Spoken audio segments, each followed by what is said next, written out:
একটি নিষ্পাপ মেয়ে ময়না, যার চোখে মুখে একটি উজ্জ্বল ভবিষ্যৎ। পঞ্চম শ্রেণীতে পড়াশোনা করছে সে। হঠাৎ থমকে গেল সব। ময়নাকে পৃথিবীতে আর তাকতে দেওয়া হলো না। আর বাবা মায়ের স্বপ্ন আর আদরের নিষ্পাপ মেয়েটির জীবন প্রদীপ নিভে গেল। বর্তমান প্রেক্ষাপটে বাংলাদেশ এখন কোথায় এসে দাঁড়িয়েছে অবাক লাগে।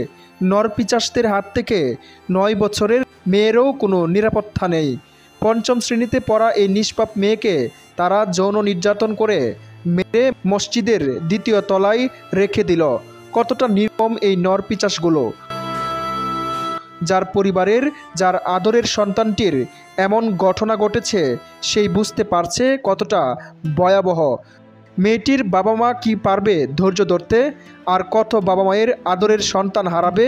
কেউ কি বলতে পারে? এখনই যদি এর সঠিক বিচার না হয় আর সচেতনতা তৈরি না হয়, এমন ঘটনা ঘটতেই থাকবে। কত স্বপ্ন ছিল বাবা মায়ের, আজ এক নিমিষেই সব শেষ হয়ে গেল। এমন হৃদয় বিদারক ঘটনা ঘটে গেল ব্রাহ্মণবাড়িয়ার সরাইল উপজেলায়।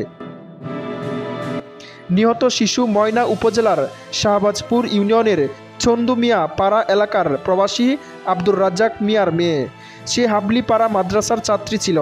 নিহত ময়নার মা লিফা আক্তার বলেন, শনিবার 5 জুলাই বিকাল 3টার দিকে ময়না নিখোঁজ হয়। সন্ধ্যার পর থেকেই পরিবারের লোকজন ও এলাকাবাসী তাকে খুঁজতে থাকেন। সামাজিক যোগাযোগ মাধ্যমে নিখোঁজ সংক্রান্ত পোস্ট দেওয়া হয় এবং মাইকিংয়ের মাধ্যমে সারা এলাকায় জানানো হয় মেয়েটির সন্ধান চেয়ে। অবশেষে রবিবার সকালে মসজিদে পড়তে যাওয়া বাচ্চারা মসজিদের 2য় তলার একটি কক্ষে তার মরদেহ দেখতে পায়। সঙ্গে সঙ্গে সংবাদ ছড়িয়ে পড়লে এলাকাবাসীর মাঝে চরম উত্তেজনা ও শোকের ছায়া নেমে আসে। খবর পেয়ে সরাইল থানা পুলিশ দ্রুত ঘটনাস্থলে পৌঁছে লাশ উদ্ধার করে ব্রাহ্মণবাড়িয়া জেলা সদর হাসপাতালের মর্গে পাঠায়। পুলিশ ও স্থানীয় সূত্রে জানা গেছে, শনিবার থেকে মেয়েটি নিখোঁজ ছিল। তাকে বিভিন্ন জায়গায় খোঁজ করেও পাওয়া যাচ্ছিল না। সন্ধ্যায় তার পরিবারের পক্ষ থেকে থানায় সাধারণ ডায়েরি করা হয় এবং গ্রামে মাইকিং করা হয়। রবিবার সকালে মক্তবে পড়তে এসে মসজিদের 2য় তলায় মেয়েটিকে পড়ে থাকতে দেখে। খবর পেয়ে সকাল 9টার দিকে পুলিশ ঘটনাস্থলে গিয়ে লাশ উদ্ধার করে। সে সময় মেয়েটির শরীরে আঘাতের চিহ্ন পাওয়া যায়।